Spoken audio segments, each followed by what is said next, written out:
இன்று உலக இரத்த அழுத்த தினத்தை சிறு குறிப்பு காண்போம். உலக சுகாதார நிறுவனம் கார்டியோவாஸ்குலர் நோயினால் இருதய நோய் ஏற்படும் இறப்பு விகிதத்திற்கான முக்கிய காரணமாக உயர் இரத்த அழுத்தத்தை குறிப்பிட்டிருக்கிறது.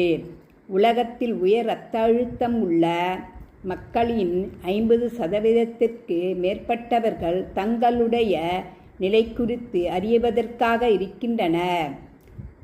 உயர் இரத்த அழுத்தம் இருப்பவர்களுக்கு மாரடைப்பு ஏற்படுகிறது. இது சம்பந்தமாக விழிப்புணர்வை ஏற்படுத்தவே உலக சுகாதார நிறுவனம் உயர் இரத்த அழுத்தம் குறித்து 2005ஆம் ஆண்டில் உலக அளவில் விழிப்புணர்வு பிரசாரத்தை தொடங்கியது என்பதுடன் ஒவ்வொரு ஆண்டுமே மே 14ஆம் தேதி உலக உயர் இரத்த அழுத்த தினமாக அறிவிக்கப்படுகிறது.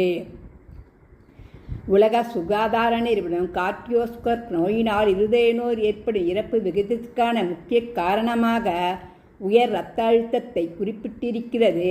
உலகத்தில் உயர் இரத்த அழுத்தம் உள்ள மக்களின் 50% மேற்பட்டவர்களை தங்களுடைய நிலை குறித்து அறியாதவர்களாக இருக்கின்றனர். உயர் இரத்த அழுத்தம் இருப்பவர்களுக்கு மாரடைப்பு ஏற்படுகிறது. இது சம்பந்தமாக விழிப்புணர்வு ஏற்படுத்தவே உலக சுகாதார நிறுவனம் உயர் இரத்த அழுத்தம் குறித்து 2005ஆம் ஆண்டில் உலக அளவில் விழிப்புணர்வு பிரசாரத்தை தொடங்கியது என்பதுடன் ஒவ்வொரு ஆண்டும் மே 17ஆம் தேதி உலக இரத்த அழுத்தத்தை தினமாக அறிவித்திருக்கிறது.